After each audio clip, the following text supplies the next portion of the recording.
जय Hind. Welcome back to your channel R S J education 91।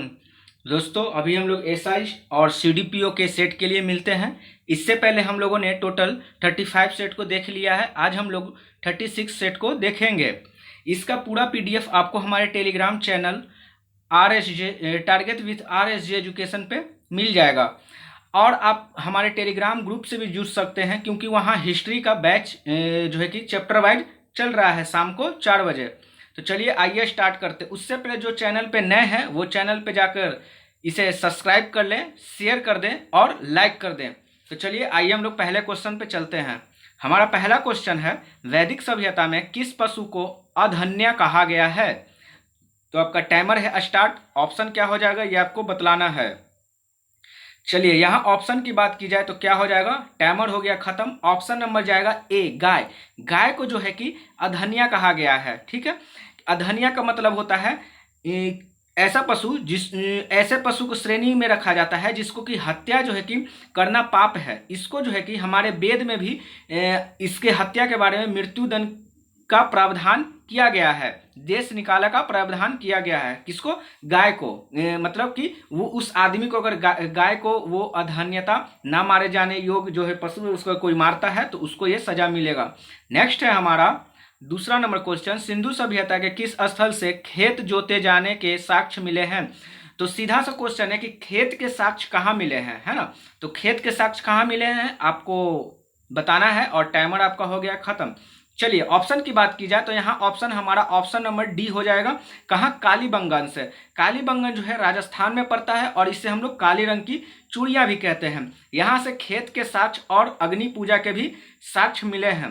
Next question है हमारा तीसरा, 6ठी शताब्दी ईसा पूर्व में अंग की राजधानी कहाँ थी? तो आपका टाइमर हो गया स्टार्ट। और ऐसे जो महाजनपद की जितने भी राजधानी है उसका मैंने एक अलग प्लेलिस्ट में, ट्रिक का प्लेलिस्ट में इसे मैंने बताया है। तो आप लोग वहां से जाकर इस 16 महाजनपद का जो जितना भी राजधानी है उससे आप लोग आसानी से समझ सकते हैं। तो उससे जाकर देखें ताकि आने वाले एग्जाम में आपको इससे 1 नंबर का क्वेश्चन ना छूटे। तो यहाँ हमारा आंसर हो जाएगा, अंक का हो जाएगा चंपा। ठीक है, इसको जो है कि बौद्ध ग्रंथ में इससे जो है कि कहाँ से, अंगुत्तर निकाय से, और जैन धर्म में भागवत सूत्र से इसका साक्ष्य मिलता है। नेक्स्ट क्वेश्चन है हमारा, और अंक कहाँ है तो आपका बिहार के भागलपुर में पड़ता है।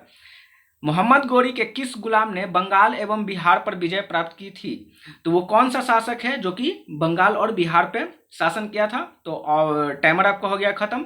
ऑप्शन की बात की जाए तो यहाँ हो जाएगा बख्तियार खिलजी। बख्तियार खिलजी ने जो है कि बिहार और बंगाल पे आक्रमण किया था। आपको मैं बताते चलूं, मोहम्मद गोरी के साथ जो उसका 2 दास था, गुलाम था, कुतुबुद्दीन ऐबक और बख्तियार खिलजी आया था। तो बख्तियार खिलजी जो है कि बिहार और बंगाल की तरफ मूव किया, लेकिन कुतुबुद्दीन ऐबक जो है लाहौर से ही, मतलब क्या किया, मतलब वो कुतुबुद्दीन ऐबक लाहौर में रहते हुए भी भारत पे शासन किया था। उसने गुलाम वंश की स्थापना की थी। किसने? कुतुबुद्दीन ऐबक ने। लेकिन ये कभी भी अपना राजधानी कहाँ नहीं ला पाया, दिल्ली नहीं ला पाया। लेकिन इसके बाद का शासक जो इल्तुतमिश था उसने राजधानी को दिल्ली लाया। तो आपसे एग्जामिनर ऐसे भी क्वेश्चन पूछता है कि गुलाम वंश का वो कौन सा शासक था जिसने अपनी राजधानी लाहौर तक ही सीमित रखा?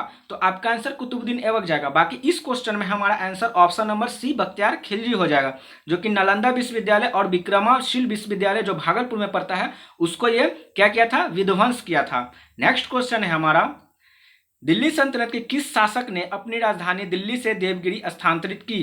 तो ऑप्शन यहां हो जाएगा। अच्छा, टाइमर आपका स्टार्ट है, तो 10 सेकेंड का टाइम रहता है दोस्तों। चलिए टाइमर हो रहा है मेरा खत्म। चलिए टाइमर खत्म हो गया। यहाँ ऑप्शन की बात की जाए तो मोहम्मद बिन तुगलक। मोहम्मद बिन तुगलक जो है कि वो तुगलक वंश का शासक था। इसने अपनी राजधानी दिल्ली से देवगिरी स्थानांतरित की थी। इससे पहले जो है कि देवगिरी को हम लोग दौलताबाद के नाम से जानते हैं, जिसको कि मोहम्मद बिन तुगलक ने ही इसे नाम दिया था। नेक्स्ट क्वेश्चन है हमारा, अरे अच्छा नेक्स्ट क्वेश्चन। चलिए यहाँ पे मैं आपको क्वेश्चन समझा देता हूँ। क्या कह रहा है कि भारत में ब्रिटिश प्रभुत्व को प्रारंभ किया?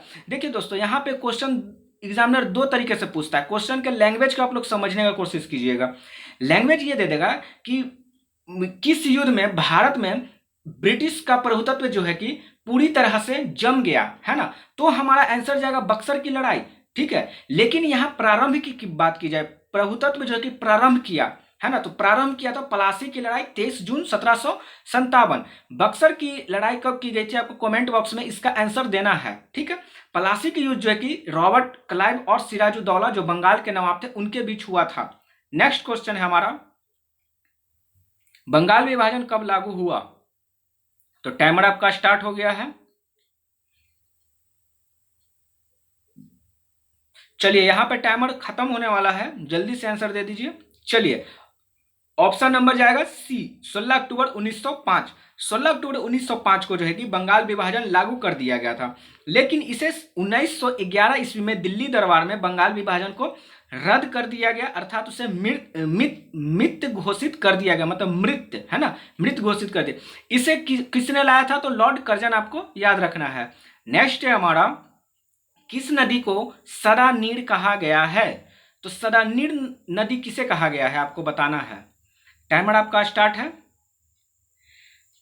चलिए यहां पे आंसर की बात की जाए तो ऑप्शन नंबर क्या जाएगा, बी, गंडक। यहां गंडक होगा, यहां पे थोड़ा टाइपिंग में एरर हो गया है, गंडक, गंडक के जगह गंडक लिखा गया, तो आप लोग गंडक इसे याद रखिएगा।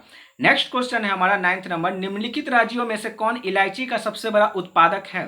तो सबसे बड़ा उत्पादक जो है कौन सा राज्य है इलायची का, ये आपको बतलाना है। तो चलिए टाइमर आपका खत्म होने वाला है अब।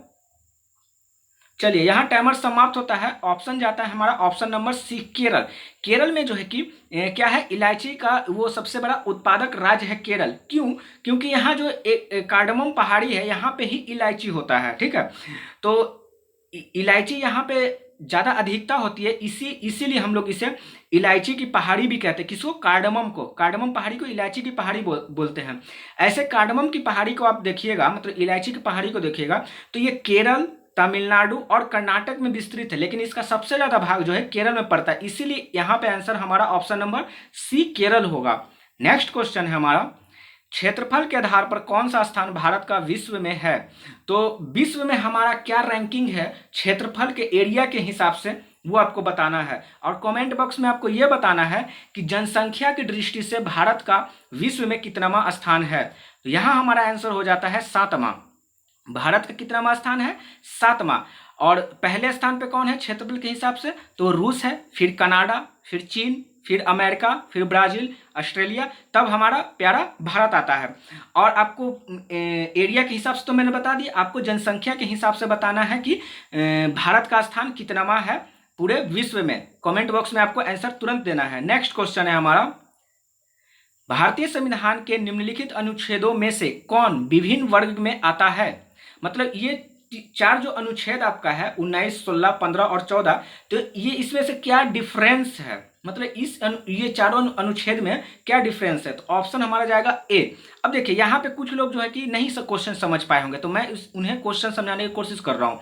देखिए यहाँ पे बात यह है कि यहाँ पे हमारा क्वेश्चन पूछ रहा कौन सा विभिन्न है, अर्थात ऑप्शन के अनुसार हमें चुनना है। तो हमें पता है कि 14 से 18 जो है कि क्या होता है, समानता का अधिकार होता है, ठीक है, समानता का अधिकार होता है, ठीक है।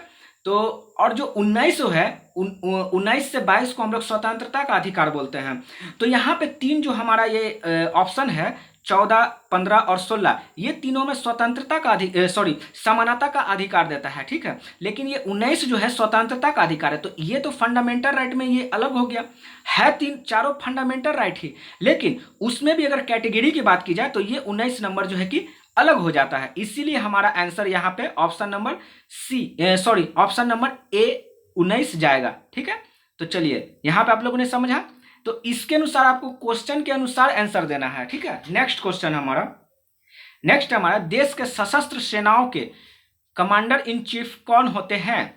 तो ये क्वेश्चन अक्सर एग्जाम में ऐसे क्वेश्चंस देखे जाते हैं। जितने भी सारे क्वेश्चन ये सारे प्रीवियस ईयर के क्वेश्चन है, तो आप लोग तनिक भी डाउट ना करें, है ना। आपको ये प्रीवियस ईयर का सेट कराया ही इसलिए जाता है ताकि आप क्वेश्चन के पैटर्न को समझ सके कि हमारे एग्जाम में किस तरीके से क्वेश्चंस आते हैं, ठीक है। यहाँ पे आंसर की बात की जाए तो ऑप्शन नंबर क्या हो जाएगा, डी हो जाएगा। क्या कि देश के सशस्त्र सेनाओं मतलब तीनों सेनाओं का कमांडर इन चीफ हम लोग किसे मानते हैं, तो राष्ट्रपति को मानते हैं, ना कि रक्षा मंत्री, ना प्रधानमंत्री, ना तीनों सेवाओं में वरिष्ठ चीफ को, हम लोग राष्ट्रपति को मानते हैं। नेक्स्ट क्वेश्चन है हमारा 13, कौन सा रोग वायरस से नहीं होता है। तो वो कौन सा रोग है जो वायरस से नहीं होता है, ये आपको बतलाना है। आपका टाइमर है स्टार्ट। चलिए यहाँ टाइमर खत्म होने वाला दोस्तों। आप लोग पूरे जोश जुनून से इसे सीरीज को देखते जाइए और लाइक भी करते चलिए, है ना। चलिए यहाँ पे ऑप्शन की बात की जाए तो ऑप्शन नंबर हो जाएगा डी। डी जो है प्लेग रोग होता है, ये होता है पैस्चुचेरा पेंसिटिस नामक जीवाणु से ये रोग होता है। कौन सा? तो सॉरी, कौन सा रोग होता है? तो प्लेग होता है। नेक्स्ट क्वेश्चन है हमारा, रक्त का कौन सा घटक शरीर के अंगों को ऑक्सीजन पहुंचाता है? तो वो कौन सा जो घटक है, रक्त प्लाज्मा है कि थ्रोम्बोसाइट है कि डब्ल्यूबीसी है कि आरबीसी है? तो ये आंसर सारे लोग को पता है। ऑप्शन नंबर क्या जाएगा? क्या? डी। ऑप्शन नंबर डी जाएगा आरबीसी। आरबीसी जो है कि हमारे जो है कि शरीर में जो है कि रक्त को संचारण करता है, ठीक है। आरबीसी में ही हम लोग का क्या होता है? हेमोग्लोबिन होता है। नेक्स्ट क्वेश्चन है हमारा 15, खाना बनाने में प्रयोग की जाने वाली गैस मुख्यतः है। अच्छा लग रहा है तो सेशन को लाइक करते चले, है ना, और शेयर भी करते चले ताकि इसका लाभ जो है कि आपके दोस्तों और रिश्तेदारों को भी मिल सके, है ना।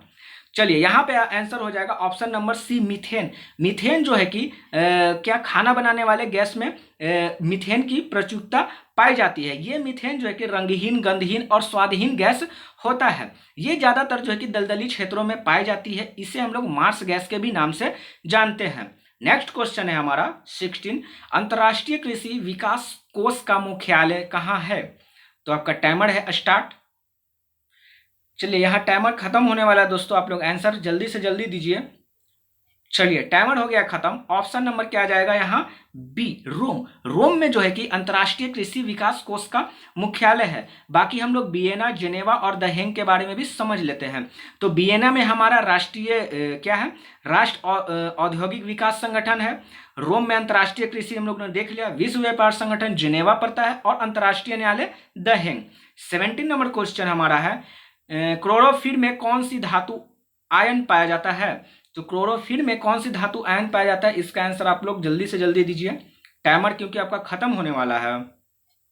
चलिए यहाँ टाइमर हो गया खत्म। ऑप्शन नंबर जाएगा हमारा बी, मैग्नीशियम। क्लोरोफिल में क्या पाया जाता है? तो मैग्नीशियम धातु आयन पाया जाता है। नेक्स्ट 18 नंबर क्वेश्चन है हमारा, रडार का आविष्कारक कौन था? तो रडार के आविष्कार किसने किया था? ये आपको आंसर देना है। टाइमर खत्म होने वाला है। सेशन अच्छा लगा है तो लाइक करते चले, है ना, और अपने दोस्तों को भी शेयर करते चले। चलिए ऑप्शन हो जाएगा हमारा ए, रॉबर्ट वाटसन। रॉबर्ट वाटसन जो है, रॉबर्ट वाटसन वाट जो है कि 1979 में जो है कि रडार का आविष्कार किए थे। रडार आपको पता है क्या होता है, ये मुझे बताने की जरूरत नहीं है। आप लोग कमेंट बॉक्स में इसका रडार का फुल फॉर्म बताएंगे और रडार क्या है ये आपको मुझे बताना है क्योंकि मुझे नहीं आता है, ठीक है। चलिए नेक्स्ट क्वेश्चन हमारा 19 है, किस पंचवर्षीय योजना का उद्देश्य गरीबी हटाओ था? तो वो कौन सी पंचवर्षीय योजना थी जिसका काम था गरीबी को हटाना, ना कि गरीबों को हटाना, गरीबी हटाना, है ना। तो यहाँ पे आंसर हमारा क्या हो जाएगा? चलिए आंसर की बात की जाए तो हमारा आंसर आ गया है 5वीं पंचवर्षीय योजना। 5वीं पंचवर्षीय योजना के तहत जो है कि गरीबी हटाओ का नारा दिया गया था। इसे जो है किस कमेटी के द्वारा तैयार किया गया था? तो डीपी धर कमेटी को आपको याद रखना है। नेक्स्ट क्वेश्चन और हमारा आज सेशन का लास्ट क्वेश्चन है, भीम बांध अभयारण्य किस जिले में है? लाइक करते चले दोस्तों, आपको सेशन अच्छा लग रहा है मुझे पता है, तभी आप लोग यहाँ तक टिके हुए हैं, है ना, लास्ट तक। तो चलिए लाइक भी करते चले ताकि ज़्यादा से ज़्यादा मुझे मोटिवेशन मिल सके। यहाँ पे हमारा आंसर जाएगा मुंगेर। भीम बांध अभयारण्य जो है कि कहाँ पड़ता है? तो मुंगेर में पड़ता है। बाकी कुशेश्वर पक्षी की बात की जाए तो वो दरभंगा में है।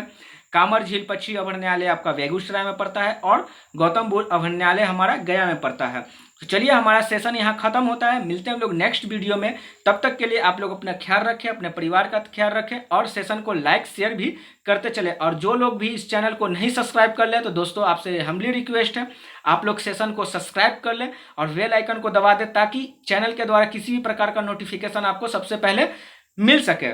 क्योंकि मैंने देखा है सेशन को जो है कि सारे लोग देखते हैं लेकिन सब्सक्राइब जो है कि बहुत कम लोग करते हैं। जो सब्सक्राइब कर लिए उनका तहे दिल से धन्यवाद दोस्तों। चलिए मिलते हैं हम लोग नेक्स्ट वीडियो में। जय हिंद,